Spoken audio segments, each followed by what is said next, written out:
Welcome! Today, we're going to jump into something pretty amazing, Raja Yoga. It's also known as the Royal Path, and it's this powerful, ancient system designed for one incredible purpose, to achieve complete mastery over your own mind. Okay, let's just start with a question and be honest with yourself. Does your mind just not stop? You know that feeling, like a chaotic, restless place, just jumping from one thought to the next? In yoga, they have a name for this. Chitta vrittis, the fluctuations of the mind. It's basically all that mental chatter that leaves us feeling totally scattered and overwhelmed. So what's the fix for all that mental noise? Well, the ancient sage Patanjali gave us a surprisingly direct answer right at the start of his Yoga Sutras. He says the entire goal of yoga isn't about perfecting a handstand. Nope. It's about calming those fluctuations. It's about achieving mental stillness. And Raja Yoga? Well, that's the roadmap for how to get there. Okay, so this Royal Path, what are we actually talking about here? Let's get a clear definition. Here's the cool part. Raja literally means king or royal. The whole idea is that you become the sovereign ruler over the kingdom of your own mind. So it's really less about physical flexibility and much more about a disciplined, meditative approach to achieving real inner freedom and, ultimately, liberation. So how do you even begin a journey like that? Where's the map? Well, lucky for us, there is one, and it's laid out in this clear, systematic guide.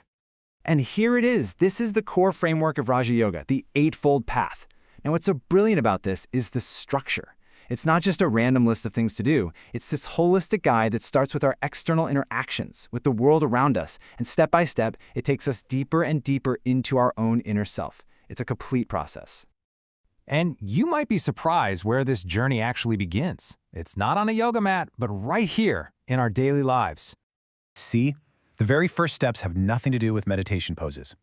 Yamas are our outward-facing rules, how we treat other people. The niyamas are our inward-facing habits, how we treat ourselves. And what this shows us is so crucial. Before we can even begin to quiet the mind, we first have to bring harmony to our actions and our inner world.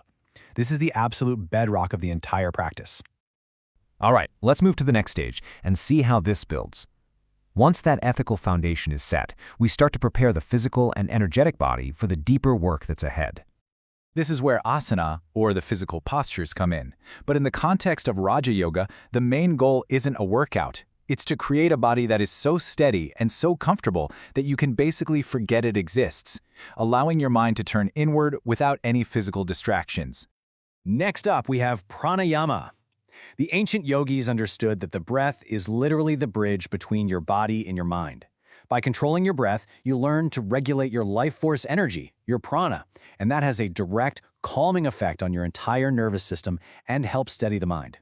And this is a major turning point in the whole journey, pratyahara. It's the practice of consciously pulling your senses away from the outside world. Think of it like closing the doors and windows of a really noisy room so you can finally hear what's happening inside. This is the bridge from all the outer practices to the inner journey of meditation. Now we arrive at the final three limbs, and these aren't so much things you do, but states that you enter. This is the true heart of Raja Yoga. First comes dharana, which is concentration. This is the active training of the mind. It's like teaching a puppy to stay. You gently but persistently bring your focus back to one single point, over and over and over again, taming that tendency to wander all over the place. And when that concentration becomes effortless, it just flows into dhyana, or meditation. Here, the struggle to hold your focus disappears. There's just a steady, uninterrupted stream of awareness. The sense of being a doer, of trying so hard, just starts to dissolve. And when that sustained flow deepens, when the effort to concentrate completely vanishes, the path culminates in its ultimate peak. We reach the final destination, a state of total absorption known as samadhi. Samadhi. This is the ultimate state of absorption, where the separation between you, the observer, and the thing you're observing dissolves completely. It's described as a state of pure consciousness, of union, and of bliss. This is the final goal of the Royal Path. What a profound journey, right? From our everyday actions all the way to the heights of consciousness. But this ancient path isn't just some philosophy to admire from afar. The beauty of it is that you can start right where you are, right now. And that really brings us to the key takeaway. The grand journey to master the mind doesn't start in some deep meditation. It starts with a single, conscious choice in your daily life. So it kind of leaves us with a question to think about. What's one ethical principle, just for today, like nonviolence or truthfulness, that you could bring a little more awareness to? Because on the royal path, every small step inward is the beginning of a profound transformation.